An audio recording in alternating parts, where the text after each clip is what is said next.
Mobile toilet পরিচালনা ও রক্ষণাবেক্ষণ বিষয়ে প্রশিক্ষণ নিতে স্থানীয় সরকার বিভাগের ৩ কর্মকর্তা চীন ভ্রমণে যাচ্ছেন। সরকারি আদেশে বলা হয়েছে, কর্মকর্তারা দায়িত্বের অংশ হিসেবে প্রশিক্ষণে অংশ নেবেন। এই ভ্রমণের সব ব্যয় বহন করবে উৎপাদক প্রতিষ্ঠান। এ ধরনের ভ্রমণ সাধারণত নতুন যন্ত্রপাতি, ট্রেলার, চেইন ডেজার বা সুয়ারেজ ট্রিটমেন্ট প্ল্যান্টের অপারেশন ও রক্ষণাবেক্ষণ প্রশিক্ষণ নাম ধরে অনুমোদন দেওয়া হয়।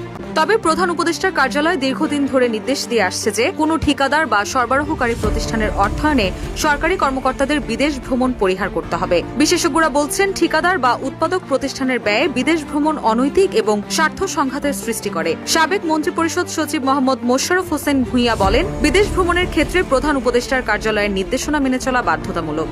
বিগত সময়ে সরকারের নির্দেশনা অমান্য করে বিদেশ সফরের ঘটনা নতুন নয়। স্থানীয় সরকার বিভাগ ছাড়াও বিদ্যুৎ পরিকল্পনা কমিশন, অর্থনৈতিক সম্পর্ক বিভাগ সহ অন্যান্য সংস্থার প্রায় ৩৫ কর্মকর্তা ঠিকাদার বা উৎপাদক প্রতিষ্ঠানের অর্থায়নে বিদেশ ভ্রমণ করেছেন।